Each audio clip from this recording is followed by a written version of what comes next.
오늘 말씀은 우리가 읽은 대로 하나님의 신실한 종이요 다리오 왕의 충직한 총리였던 다니엘이 모함을 받아 사자굴의 먹잇감으로 던져지는 내용이 기록되고 있습니다. 이런 일이 발생한 것은 총리가 된 다니엘이 어떤 사물을 처리할 때 불편부당하게 처리했거나 또는 죄를 지었음은 더더욱 아니었습니다. 다만 하나님과 왕에게 충성스러운 다니엘을 시기하고 미워하는 자들의 모함을 받아 함정에 빠져 이 사자굴에 떨어지게 된 것이죠. 이렇게 사단의 종로로 탄 자들은 자신과 다른 경건한 하나님의 사람들을 그냥 두고 보지 않습니다.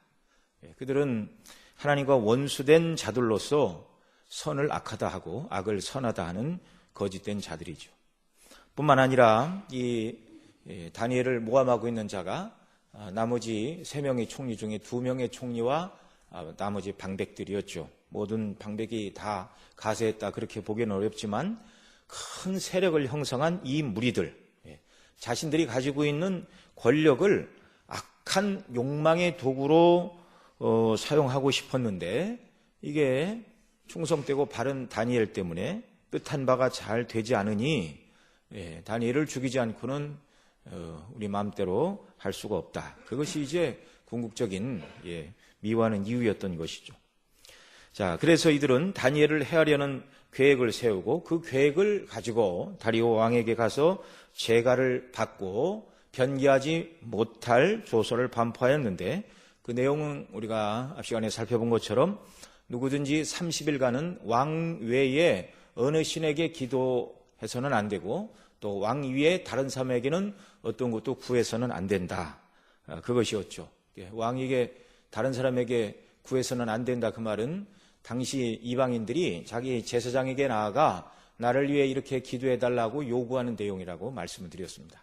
그러니까 직접 자기 신에게 기도해도 안 되고 또 자기들의 제사장에 나가 이렇게 기도해달라고 요청해도 안 되고 다만 왕에게만 기도하고 왕에게만 요청하라는 그런 명령이었죠. 그리고 이 명령을 누구든지 어기면 사자굴에 던져 넣는다는 것이었습니다. 그러나 이 조서가 반포된 줄 알고도 또 어기면 이것을 숨어서 보는 자들이 있다는 걸 알고도 그러면 결국 사자굴에 떨어지게 될 것임을 알면서도 다니엘은 기도했습니다. 그래서 자기 집으로 돌아가서는 그 방에 예루살렘으로 향하여 열린 창에서 전에 행하던 대로 하루 3번씩 무릎을 꿇고 기도하며 하나님께 감사했다. 이것이 이제 10절에 기록된 내용이죠. 자, 이로 인하여 다니엘은 이제 왕이 내린 조서를 어긴 범법자의 오명을 쓰게 되었고 또 이 다니엘을 제거하려고 술수를 꾸민 자들의 계획대로 이제 사자굴에 먹잇감으로 떨어질 신세가 되었습니다. 오늘 읽은 말씀 중에 11절로 13절을 보면 다니엘의 기도하는 것을 발견하고 그들을 고발하는 악한 자들의 행동이 먼저 기록이 되고 있는데요. 우리 11절 말씀 한 번 더 같이 읽도록 하겠습니다. 그 무리들이 모여서 다니엘이 자기 하나님 앞에 기도하며 간구하는 것을 발견하고 이렇게 말합니다. 자, 금령이 선포된 줄 알았지만 다니엘은 바로 기도하였죠. 그것을 지켜보는 눈이 한두 개가 아니었습니다. 정말 하루에 3번 기도하나이다 이렇게 말하고 있는데요. 그 10절에 우리가 말씀드린 것처럼 집에 돌아가서는 그의 방 예루살렘으로 향하여 열린 창에서 전에 행하던 대로 하루 3번씩 무릎을 꿇고 기도하며 이렇게 말하고 있죠. 이 조서가 몇 시에 반포됐는지는 모르겠지만 점심 먹고 반포되었다면 집에 가서 저녁 기도, 그 다음 아침 기도, 또 틈을 내서 이제 점심의 기도 이렇게 전에 하던 대로 아침, 점심, 저녁 3번 이렇게 여전히 기도를 했다는 것입니다. 13절에 보면 그들이 다리오 왕에게 다니엘이 하루 3번씩 기도합니다 이렇게 고소하고 있는 것으로 보아 그들이 하루 이상 다니엘이 기도하는지 안 하는지를 지켜봤다는 것이죠. 자, 그때 다니엘의 주변 사람 중에 다니엘이 기도하는 것을 만류하는 사람도 있었을지 모릅니다. 사람이 연약한지라 기도하면 사자굴에 던져진다는 것을 누구나 다 알고 있는데 가까이 다니엘과 가까이 있는 사람 중에 그래도 당신은 기도하다 죽으십시오 이렇게 말하는 사람은 많지 않았을 것입니다. 연약한 인생이니까요. 예수님께서 십자가에서 죽으시고 다시 살아날 일을 말씀하시자 베드로가 그리 마옵소서라고 주님을 만류를 했죠. 베드로가 주님을 만류한 것은 자신이 왕이 되실 예수님 옆에서 출세할 것만을 생각했기 때문만은 아니었을 것입니다. 자기 선생님이요 주님이 죽으신다는데 깊은 내용을 알지 못하기 때문에 그런 처참하고 참담한 일이 일어나서야 되겠습니까? 라고 진심 어린 걱정의 마음도 거기에 포함이 돼 있었겠죠. 그러나 주님은 베드로를 책망하셨습니다. 인간적인 염려와 걱정보다는 하나님 아버지의 뜻에 순종하고 아버지의 뜻이 이루어지는 것이 더 먼저요, 더 큰 일이었기 때문에 그렇습니다. 다니엘도 마음만 조금 바꾸어 먹으면 얼마든지 기도를 포기해야 하는 사람으로서 납득 가능할 만한 이유들을 10가지는 만들 수 있었겠죠. 그 모든 유혹에도 불구하고 다니엘은 전과 변함없이 예루살렘으로 향한 창을 열고 하루 3번씩 기도하였습니다. 신앙 고백이죠. 그 모습을 보고 악한 모의를 꾸민 자들은 자신들의 꾀가 다니엘을 이제 파멸로 몰아넣었다 생각을 하고 기뻐하고 즐거워하며 참 다니엘도 별거 아니네. 대단한 사람인 줄 알았더니 우리가 만든 이 법령 하나에 꼼짝도 못하고 죽게 되었구나라고 아마 그들은 쾌재를 부르며 비웃었는지도 모릅니다. 그러나 하나님의 사람 다니엘은 이 모든 것은 다 하나님의 능하신 손에 있다는 것을, 능하신 손 아래에 있다는 것을 알고 믿는 사람이었습니다. 이미 다니엘 2장 아주 젊어서죠. 큰 신상의 꿈을 꾸었습니다. 그래서 역사는 하나님의 손 안에서 하나님의 뜻대로 진행된다는 걸 다니엘이 알았죠. 그래서 금머리, 은으로 된 가슴과 양팔, 그 다음에 구리로 된 배와 넓적다리, 철로 된 2다리, 역사가 하나님의 섭리 가운데 그대로 흘러갈 것을 그는 알고 있었습니다. 또 다니엘 4장이 기록하는 대로 느부갓네살이 꾼 꿈속에 큰 나무의 비유를 통하여 그것이 이제 느부갓네살 왕을 상징하는 것이었는데 모든 권세자를 높이고 낮추시는 분, 세우시고 폐하시는 분이 여호와 하나님이심을 그는 만천하에 드러내었죠. 이미 다니엘은 알고 있었지만 이 사건을 통하여 모든 사람들에게 그 사실을 드러내는 통로가 되었습니다. 이 모든 역사를 주장하시고 만물의 주인이신 하나님을 섬기고 경외하는 다니엘이 어찌 기도하지 않을 수가 있겠습니까? 평소 그가 하나님 앞에 쌓아온 이런 경건과 또 기도와 신앙은 그로 하여금 한치도 물러서지 않고 하나님을 기쁘시게 하는 사람으로 살게 했다는 말이죠. 저와 여러분의 매일같이 계속되는 작은 경건들이 쌓여서 더욱 하나님이 기뻐하시는 사람으로 세워져 가게 되는 줄 믿으시기 바랍니다. 어느 날 하루아침에 갑자기 기도 안 하던 사람이 하루아침에 기도의 용사가 되고 성경을 안 읽는 사람이 하나님의 뜻에 대하여 온전히 깨닫게 되고 그런 일은 하루아침에 일어나지 않죠. 늘 예배를 드리고 공적인 예배의 자리에 참석해야 하는 것은 너무나 당연하죠. 꾸준히 그렇게 하면서 개인적으로 기도하고 성경을 읽고 하나님의 뜻에 순종하는 훈련들을 해나갈 때 믿음의 사람으로 정말 육체의 연습은 약간의 유익이 있지만 경건의 연습은 정말 내세토록 정말 내세까지 하나님께서 유익을 주시는 이런 은혜를 우리가 견고히 붙들어야 되는 것이죠. 오늘도 악한 사단 마귀는 저와 여러분을 넘어뜨리기 위하여 그렇게 어려운 환경에서 굳이 하나님의 뜻대로 살려고 애를 쓰느냐, 내 주변에 다른 사람들을 봐라, 누구도 그렇고 적당히 타협하며 살지 않느냐, 그렇게 우리를 유혹하고 있습니다. 그러나 어떤 유혹도 다니엘에게는 소용이 없는 일이었습니다. 처음부터 단호한 자세로 전에 하던 대로 똑같이 3번씩 기도하였습니다. 저와 여러분 모두가 하나님의 뜻에 순종하지 못하도록, 죄 가운데 빠지도록 유혹하는 모든 유혹에 대처하는 방법도 마찬가지입니다. 기도 못하게 하는 시험을 이기는 것은 기도하는 것밖에 없습니다. 말씀 안에 거하지 못하게 하는 시험을 이기는 것은 말씀을 읽고 붙드는 것밖에 없습니다. 이 핑계 저 핑계거리를 만들어 말씀에 순종하지 못하게 하는 시험에서 벗어나는 것은 핑계를 벗어버리고 하나님의 살아계심과 하나님이 나와 함께 하심을 믿고 그리고 순종하는 것이죠. 자, 이 다니엘의 기도하는 모습을 보고 이제는 됐다 이렇게 생각한 사람들이 이제 그 다음 어떻게 하고 있죠? 12절 말씀도 우리 같이 봅니다. 이에 그들이 나아가서 왕의 금령에 대하여 왕께 아뢰되 왕이여, 왕이 이미 금령의 어인을 찍어서 이제부터 30일 동안에 누구든지 왕 외에 어느 신에게나 사람에게 구하면 사자굴에 던져넣기로 하지 아니하였나이까? 왕이 대답하여 가로되 이 일이 적실하니 메대와 바사에 변개치 아니하는 규례대로 된 것이니라.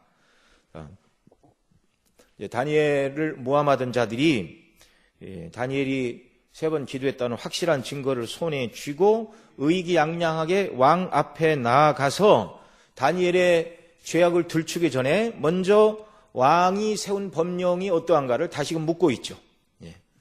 왕께서 이미 금령의 어인을 찍어 30일 동안 누구든지 왕 이외에 어느 신에게나 사람에게 구하면 사자굴에 던져넣기로 하지 아니한 것을 왕이 아시죠. 불과 몇 시간 지나지 않았겠죠. 왕이 대답합니다. 이 일은 적실하니 확실하다 그 말이죠. 메대와 바사에 변개치 않은 규례대로 한 것이니 아무도 어길 수 없다. 그러자 이제 다니엘의 함정에 받던 자들이 이제 다니엘을 고백합니다. 그것이 13절 말씀인데요. 또 읽습니다. 그들이 왕 앞에서 대답하여 가로되 왕이여, 사로잡혀온 유다 자손 중에 그 다니엘이 왕과 왕의 어인이 찍힌 금령을 돌아보지 아니하고 하루 3번씩 기도하나이다. 참 간교한 자들이죠. 간교하기 이를 데가 없습니다. 왕 앞에 나와 지금 다니엘을 고소하면서 뭐라고 그러죠?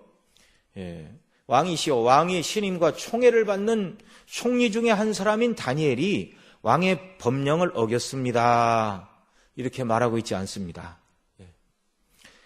이들은 다니엘을 매우 업신여기는 태도로 사로잡혀온 유다 자손 중에 다니엘이라고 말하고 있습니다. 총리는 이제 더 이상 언급할 가치도 없는 사람이라는 말이죠. 이들의 말은 다니엘은 본래 천한 포로 출신이란 말이죠. 고위 관리가 될 수도 없는 부적격한 자라는 것입니다.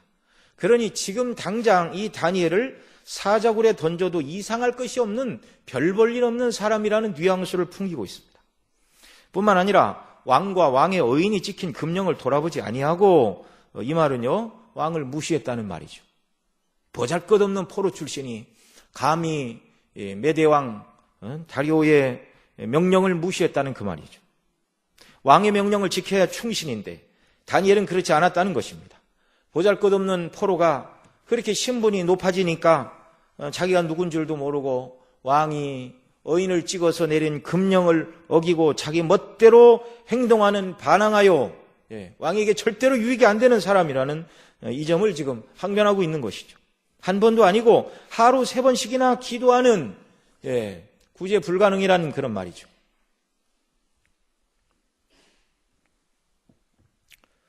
이들의 고소는 타당하며 그들의 주장은 근거 있는 것처럼 보입니다. 그러나 실상은 아니죠. 다니엘은 세상의 권세자들을 하나님께서 세우시고 폐하신다는 걸 알고 있기에 세상의 왕들을 세우신 분이 하나님이시기 때문에 세상 왕의 권위에 도전하거나 경멸하거나 그러지 않았습니다. 오히려 신앙인으로서 하나님이 세우신 그 왕들에게 바벨론에서나 메대에서나 여전히 충성을 다하는 신실한 하나님의 종이었습니다. 자, 세상은 왜 성도들을 괴롭히지 못해 믿음으로 살려고 하는 자들을 죽이지 못해 안달하는 것인가요? 세상은 원래 그렇습니다. 하나님을 대적하고 타락한 것이 세상이기 때문에 그렇죠. 요한복음 3장 20절에 이렇게 말씀합니다. 악을 행하는 자마다 빛을 미워하여 빛으로 오지 아니하나니 이는 그 행위가 드러날까 하며 진리를 쫓는 자는 빛으로 오나니 이는 그 행위가 하나님 안에서 행한 것임을 나타내려 함이니라. 빛과 진리와 생명이신 하나님께 누가 나아가는가? 하나님의 은혜를 입어 구원받은 성도들이 빛으로 나가는 것이죠. 그러나 어둠, 곧 죄와 사망 가운데 있는 자들은 빛을 미워하고 더 어두움에 깊숙이 파묻혀 지내는 것이죠. 하나님의 말씀에 순종하는 신자들의 삶은 빛된 삶이기 때문에 성도들의 삶을 통하여 죄인들은 자기들의 악함이 드러나기 때문에 성도들을 미워하는 것이죠. 예수님께서는 세상이 너희를 미워하면 너희보다 먼저 나를 미워하라, 그렇게 말씀해 주셨는데요. 예수님을 십자가에 못 박은 세상 정신과 원리가 오늘도 예수님 믿고 따르는 그리스도인들을 내버려 두지 않는다는 사실을 우리가 기억해야만 하는 것이죠. 자, 세상이 어떻게 대한다 할지라도 성도들은 악을 악으로 갚아서는 안 되는 것입니다. 악에 대하여 악으로 대항하는 것은 성도를 넘어뜨리는 사단의 작전이죠. 이런 일을 당할수록 성도는 자세를 흐트리지 말고 정말 하나님의 뜻이 무엇인가를 잘 생각하며 정말 하나님의 뜻대로 순종하는 그런 일들이 있어야 하는 것이죠. 14절 15절에 보면 이제 이 고소를 들은, 다니엘을 고소하는 자들의 말을 들은 다리오 왕의 이 당황함과 번민함이 기록이 되고 있는데요. 다리오 왕은 다니엘을 고소하는 자들의 이 말을 듣고 그들이 자기에게 와서 금령을 만들고 어인을 찍어 조서를 반포하라, 그 말이 처음에는 자기를 신격화시키고 높여주고 또 국가를 튼튼히 하기 위한 방편인 줄 알았는데 알고 보니 결국 그 법령은 한 사람을 위해서 만들어진 것임을 깨달았습니다. 충직한 총리 다니엘을 죽이려는 술수에 지나지 않았다는 것을 이제서 이 왕이 깨닫게 된 것이죠. 그들이 말로는 왕에게 나와 별 가문이설로 설득을 다 했겠죠.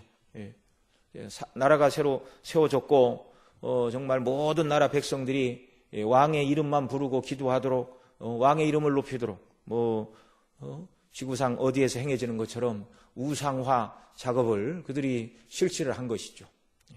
그러나 왕을 위해서도 메대 바사를 위해서도 행한 것이 아니라 진정한 충신인 다니엘을 죽이고 충신을 죽임으로 왕권을 약화시키고 또 이 다니엘을 죽임으로 자기들의 악한 계계를 전혀 이렇게 컨트롤할 사람이 없도록 악한 계획을 이루게 하여 다니엘을 죽이고자 하는 모함인 줄 이제서 깨달은 것이죠. 정신이 번쩍 났습니다.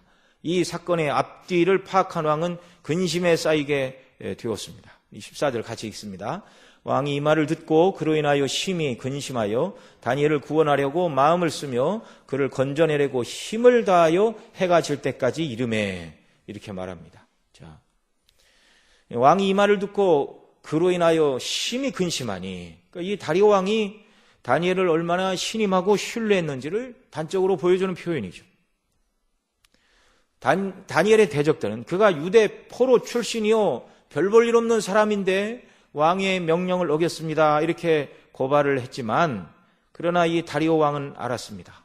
아주 신실한 하나님을 경외하는 하나님의 종일 뿐만 아니라 이 메대 바사 어디에서도 왕에게 대하여 다니엘처럼 충직한 사람이 없다는 것을 알았고, 그런데 그 다니엘이 자기가 곰곰이 따져보지 않고 내린 조서 때문에 이제 함정에 빠졌다는 것을 알고 매우 염려를 하고 어떻게 하면 구원해 낼 수 있을까, 이 지금 머리를 쓰고 있는 그런 모습입니다. 다리오의 마음은 이중으로 괴로웠을 것입니다. 먼저는 악한 자들의 꾀임에 빠져서 나라의 임금으로서 속아 넘어갔다는 자존심, 그런 악한 법령을 만들자고 말한 신하들에 대한 배신감, 또 하나는 자기가 속아 넘어감으로 유능하고 신실한 총리를 잃게 되어버렸다는 이런 것들, 이 복합적인 감정으로 상당히 괴로웠겠죠. 그래서 다리오는 다니엘을 살려보고자 애를 썼습니다. 다니엘을 구원하려고 마음을 쓰며 그를 건져내려고 힘을 다하여 이렇게 말하고 있는데요.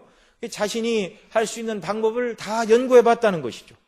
법률을 맡은 자들을 불러서 혹시 조서를 취소할 수 있는지, 유예할 수 있는지, 그런 전례는 있는지, 혹은 그런 죄를 지었다 할지라도 왕이 사면할 수 있는지, 여러 각도에 대해서 생각을 해 봤겠죠. 그러나 어떤 이유로도 변개치 못하는 메대와 바사의 법령에 딱 매어서 벗어날 길이 없었습니다. 해가 넘어가려는 그때 15절에 보면 같이 읽습니다. 그 무리들이 또 모여 왕에게로 나와서 왕께 말씀하되 왕이여 메대와 바사의 규례를 아시거니와 왕이 세우신 금령과 법도는 변개치 못할 것이니이다. 해가 지려할 때 모험하는 자들이 몰려왔습니다. 해가 지려할 때 그 다음에 이제 압박을 하고 있는 것이죠. 죄인들에게는 그날 해지기 전에 처형해야 하는 법이 있었는지 몇 시까지인지는 모르겠지만 하여튼간 그 문제는 그날 해결해야 하는 문제였던 것이었습니다. 당시 이렇게 아주 오래전이니까 사람들이 왕도 자기가 왕은 신의 아들이요 신의 대리자요 신의 화신이다 이렇게 말하던 고대 시대 아니었습니까? 그러니까 왕의 결정은 실수가 있을 수 없고 반드시 시행되어야 한다. 그렇게 주장하고 믿던 시대였습니다. 따라서 왕명은 결코 잘못될 수도 없고 폐하거나 변경할 수도 없고 어떤 경우에도 반드시 지켜져야 한다는 논리로 지금 신하들이 다리오를 압박하고 있는 것이죠. 그 지엄한 법령에 따라 어서 다니엘을 사자굴에 넣어야 됩니다. 지금 그 말을 하고 있습니다.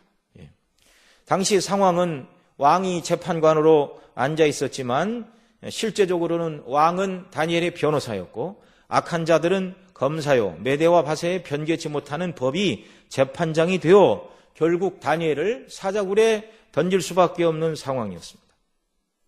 정말 왕이지만 자기의 충성스러운 신 하나를 지킬 수가 없는 것이 인간의 연약함이죠.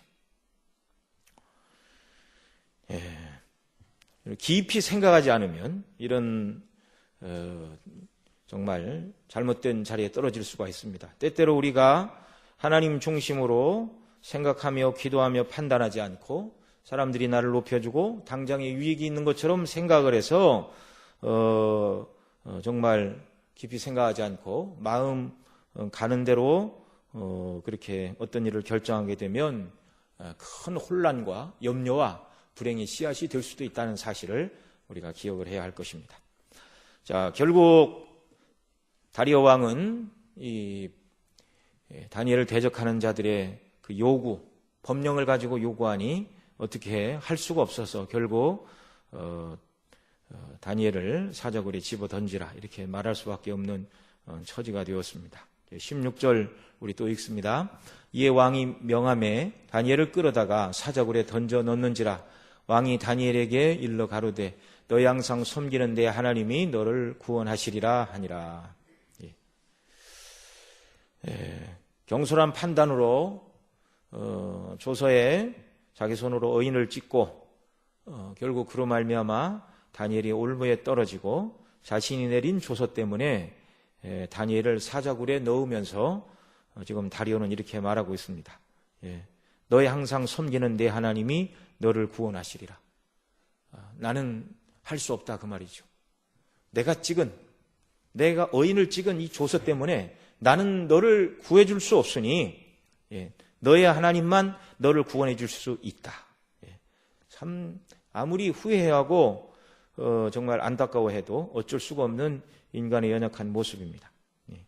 사자굴까지 죄인된 다니엘을 따라와 자기가 할 수 있는 일은 다 해보았지만 도저히 너를 구해내거나 빼내줄 방법은 없다. 이제 남은 방법은 내가 섬기는 하나님께서 구원해 주시는 것 하나밖에 없구나. 이 충직한 다니엘에 대하여 자기의 마음을 전하면서 한편으로 자기가 얼마나 무능한 왕인지를 고백을 하고 있는 것이죠.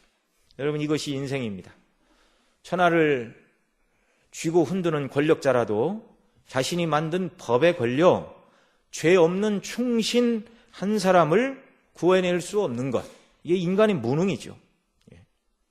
이것은 한편으로 사람은 어떤 경우에도 진정한 의미의 구원자가 될 수 없다는 사실을 명백히 보여주고 있는 것입니다. 사람은 아무리 자기가 사랑하는 자라 할지라도 힘이나 지혜와 능력이나 권세로도 궁극적으로 영원토록 행복을 줄 수 없는 존재가 인생입니다. 아니, 자기가 자기 하나 영원토록 행복하게 하고 자기 자신을 구원하지 못하는 인생이 누가 누구를 구원하겠습니까? 그러나 우리 하나님은 다르시죠. 하나님 앞에 범죄한 모든 죄인들에게 하나님이 그 쏟으셔야 할 공의의 법은 너무나 엄격하죠. 그래서 지옥이 있는 것이고 죄인들이 하나님의 판단을 받아 지옥에 떨어지면 영원토록 그 죄값을 치러야만 하는 것입니다. 두렵고도 공의로우신 하나님의 법은 그냥 서슬처럼 살아있고, 그런데 하나님께서는 그 두렵고도 어미로운 공의의 법을 어기시지 않으면서도 하나님의 무한하신 지혜와 능력으로 그 법을 파괴하지 않고 죄인된 저와 여러분을 구원해 내셨습니다. 또 다른 한 법을 세우사 그리스도에게 우리의 모든 죄를 대신 담당하게 하시고 죽게 하심으로 율법의 요구가 완전히 이루어지게 하셨고 우리의 모든 죄를 하나님께서 완벽하게 처리해 주셨습니다. 그래서 진정한 행복, 진정한 구원은 그리스도 안에서 하나님께 나아가는 자들에게만 있는 것이죠. 오늘도 저와 여러분이 예수님 안에서 이 은혜를 입었기 때문에 이 자리에 모여 하나님을 예배하고 또 섬기는 자들로 부르심을 받은 것입니다. 그런 은혜를 받았기 때문에 오늘도 우리가 다니엘을 통하여 은혜를 주신 하나님의 행사를 살펴보고 믿음으로 반응한 다니엘의 모습을 살펴보며 우리도 우리에게 이런 은혜를 베풀어 주신 하나님 앞에 무엇이 마땅하고 옳은가, 이걸 우리가 고민하는 것이죠. 여러분, 신앙의 표준은 하나님 앞에서입니다. 하나님의 말씀과 기준이 우리의 신앙의 표준이고 예수님이 우리의 표준이지 사람 중에 어느 누구가 저와 여러분의 신앙의 표준이 아니라는 사실을 기억하시기 바랍니다. 때때로 옆에 있는 사람 이렇게 쳐다보면 아이고 저 사람도 저런데 뭐 나라고 별 수 있어, 그렇게 합리화시키는 방편으로 사람을 바라보지 말고 우리를 위해 베푸신 큰 은혜와 사랑과 자비와 긍휼의 하나님, 우리를 위하여 자기를 내어주신 우리 주 예수 그리스도의 은혜에 보답하는 삶이 무엇인가, 정말 이걸 고민하고 이걸 깨닫게 해달라고 성령의 충만과 도우심을 구하고 말씀 안에 순종하는 역사들이 오늘 저와 여러분에게 있기를 바랍니다. 다니엘은 이 기가 막힌 처지에 떨어졌지만 어떤 인간적인 수를 쓰지 않았습니다. 다리오가 그를 구원하려다 실패했다면 사람으로서는 이제 할 수 있는 일이 없는 것이죠. 이제 모든 것은 하나님께 맡길 뿐입니다. 사람이 어찌할 수 없는 그때가 바로 하나님께서 일하시는 때임을 믿으시기 바랍니다. 이제 하나님께서 어떤 결정을 내리시든지 죽게 하시든지 살게 하시든지 이제 다니엘의 할 일은 하나님을 기쁘시게 하는 것이지 단순히 80이 넘은 노인이 이 땅에서 얼마의 세월을 더 살려고 정말 하나님에 대한 신실성과 그 경건을 포기하는 것은 아니란 말이죠. 이 모든 것은 하나님의 주권에 달린 문제였습니다. 다니엘은 목숨을 걸고 하나님을 섬기는 데까지 순종했습니다. 즐겁고 기쁠 때뿐만이 아니라 괴롭고 슬플 때도 한결같이 변함없이 하나님을 기쁘시게 하여 순종하며 살았습니다. 예수님이 그 길을 가셨습니다. 고난의 십자가를 지시고 고난의 쓴 잔을 우리에게 내리셔야 될 그 고난의 쓴 잔을 우리 주님은 묵묵히 온전히 순종하시면서 다 감당을 하신 것이죠. 그렇게 해야 구원받는 것이 아니라 그런 놀라운 주님의 은혜 때문에 구원받은 저와 여러분이기 때문에 정말 할 수만 있으면 어떤 경우에도 주님을 기쁘시게 하는 사람, 그래서 그리스도의 피로 죄사함을 받고 하나님의 자녀가 된 성도들의 아름다운 신앙의 모습이 우리 가운데 늘 정말 아름답게 빛나고 넘쳐나는 이런 일이 있기를 소망합니다. 자, 결과는 주님께 맡기고 죽기까지 순종하는 믿음. 이게 다니엘의 믿음이었죠. 이런 믿음을 통하여 하나님은 영광을 나타내 주셨습니다. 정말 대부분의 경우에는 사자굴에 떨어지는 데까지 가지 않고 그저 적당히 타협하는 경우가 대다수겠죠. 그러나 사자굴에 떨어지기까지 순종할 때 하나님께서 영광을 나타내 주셨습니다. 17절 말씀 또 읽습니다. 이에 돌을 굴려다가 굴 악어를 막음에 왕이 어인과 귀인들의 인을 쳐서 봉하였으니 이는 다니엘 처치한 것을 변개함이 없게 하려 함이었더라. 자, 이렇게 한 것은 누구도 굴을 열고 들어가 다니엘을 구원하지 못하게 하려 함이죠. 왕뿐만 아니라 귀인들의 도장도 찍었다. 그러니까 왕과 귀인들의 동의가 없이는 정해진 시간이 지나기 전까지는 아무도 그 봉인을 뜯을 수가 없다는 것입니다. 그 봉인을 정해진 시간 전에 뜯는다면 그 문을 여는 자는 국법을 어기는 것이죠. 이제 다니엘을 모함한 자들은 자신들의 계획을 100% 관철시켰습니다. 자신들의 계획이 성공한 것이 너무나 기뻐 정말 속으로 쾌제를 부르고 만세를 불렀고 그 밤에 그들이 돌아가 숨어서 잔치를 했을지 잔치를 안 했다 할지라도 아마 즐거움으로 밤을 보냈겠죠. 그러나 다리오에게 그 밤은 고통의 밤이었습니다. 18절 또 있습니다. 왕이 궁에 돌아가서는 밤이 맞도록 금식하고 그 앞에 기약을 그치고 침수를 패하니라. 이 밤이 맞도록이라는 이 맞도록이라는 말은 끝이 나도록 다하여 끝이 났다. 순서에 따라 모든 것을 거쳤다. 그런 표현이죠. 그러니까 밤이 다하여 끝이 나고 새벽이 오도록 세 가지를 하지 않았습니다.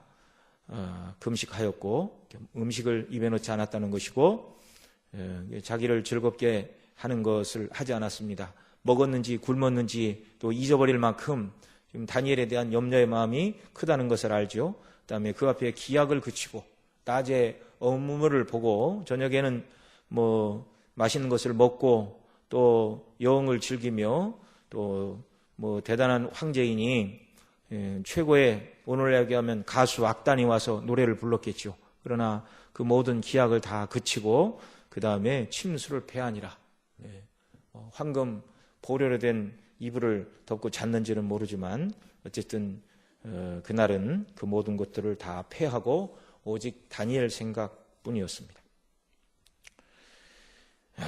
자기를 기만하여 속인 자들에 대한 분노, 충직한 다니엘을 지켜주지 못했다는 이런 후회와 자신의 무능함, 정말 이 다리오에게는 길고 긴 밤이었겠죠.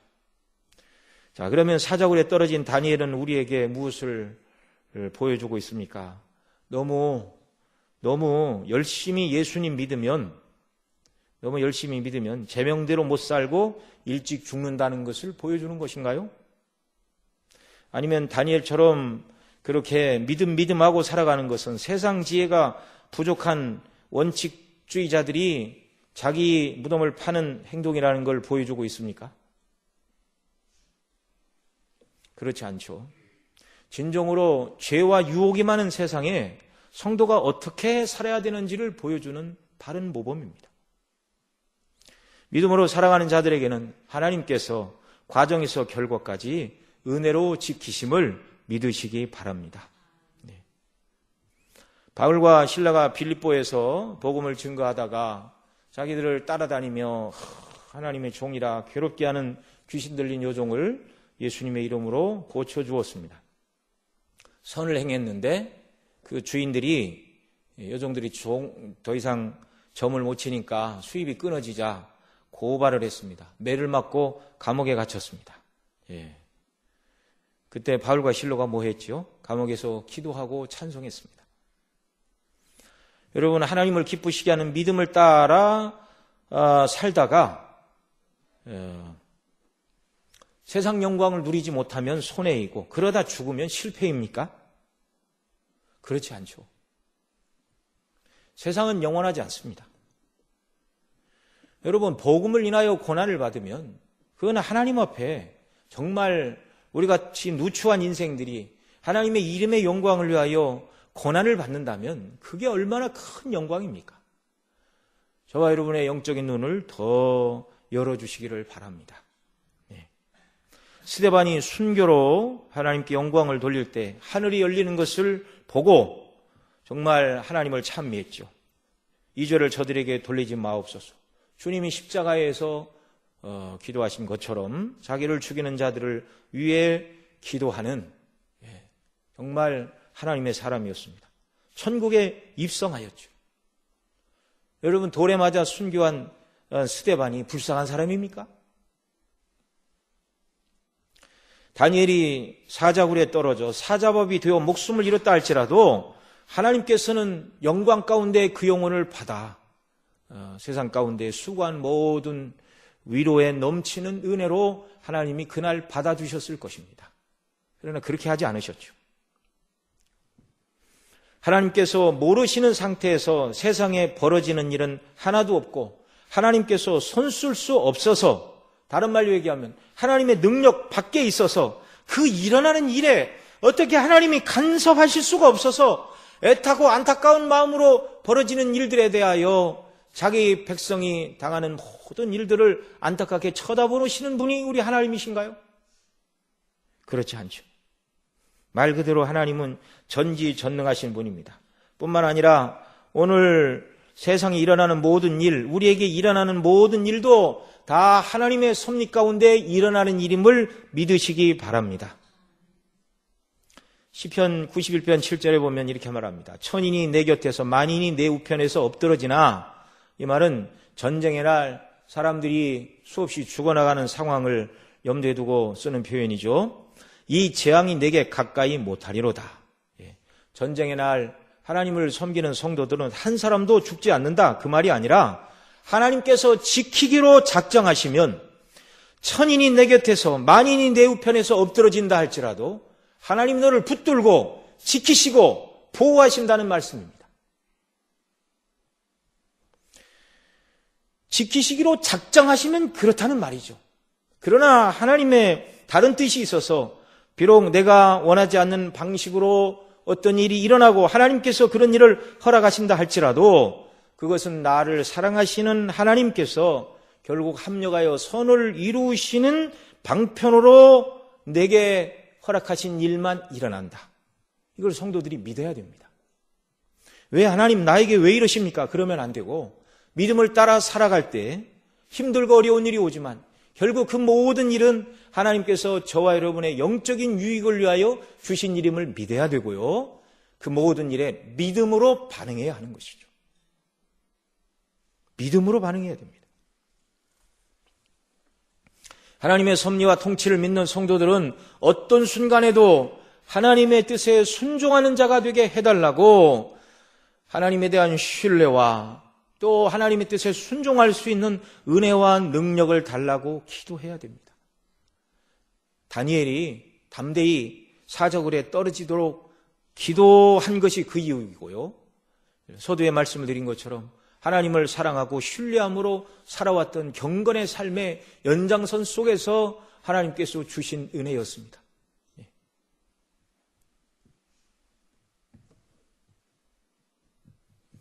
여러분, 정말 우리 주님 말씀하신 대로 참새 한 마리도 하나님의 허락이 없다면 땅에 떨어지지 않는다는 사실을 여러분 믿으시기 바랍니다.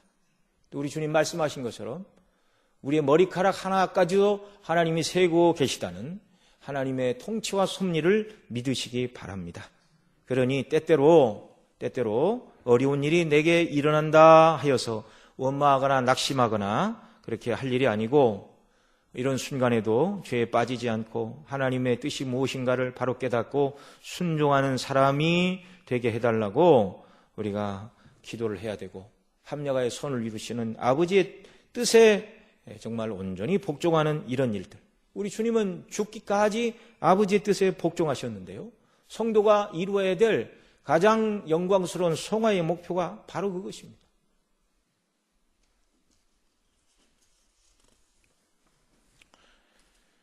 우리는 다니엘처럼 하나님께서 기뻐하시는 성도가 되기 위해서는 우리 결심과 노력만으로 되지 않죠. 인간이 무슨 일을 할 수 있습니까?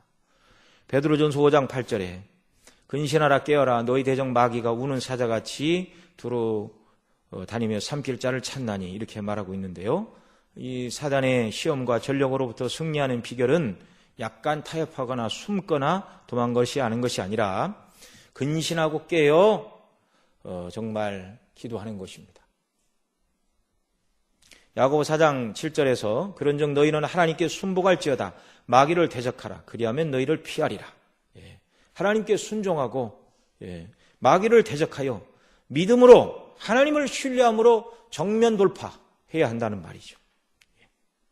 이 싸움을 잘하기 위해서 사도가 에베소 6장 11절 이하에 말씀한 마귀의 계계를 능히 대적하기 위하여 하나님의 전신갑주를 입으라 이렇게 말하고 있는데 이런 것 이외에는 다른 승리의 방편이 없는 것이죠. 이런 성도들의 믿음의 삶을 통하여 하나님께서는 영광을 받으시고 또한 이런 성도를 붙들어 주시고 힘 주시고 영광을 나타내 주시며 소망 가운데 이 땅을 살아가도록 능력으로 붙잡아 주시는 줄 믿습니다. 저와 여러분 모두가 다 하나님의 이런 은혜 가운데 거하여 정말 하나님을 경외함으로 온전히 순종하고 정말 주의 이름을 높이는 일에 예수님 닮아 충성을 다하는 이런 사람들로 하나님께서 저와 여러분 모두를 은혜 가운데 세워주시고 성령 충만함을 부어주시고 인도해 주시기를 바랍니다. 기도하겠습니다. 하나님 아버지, 우리의 눈을 활짝 열어 우리가 받은 구원이 얼마나 크고 영광스럽고 하나님의 통치와 권세가 얼마나 어미롭고 죄인들에게 베풀어 주신 구원의 은혜, 정말 이거 하나만 생각해도 오늘 당장 우리를 죽이신다 할지라도 우리는 감사할 수밖에 없고 어떤 비참한 형국에 떨어진다 할지라도 죄인을 구원해 주신 은혜를 생각할 때 어찌 인생이 불평할 수 있겠습니까? 우리가 받은 이 은혜가 얼마나 큰가를 온전히 깨닫고 성령의 능력과 권능으로 저희들을 붙드사 범사의 아버지의 뜻에 순종하며 주의 이름을 높이는 자들로 살아갈 수 있도록 은혜 더하여 주시기를 원합니다. 영광을 나타내 주옵소서. 이 모든 말씀 우리 구주 예수님의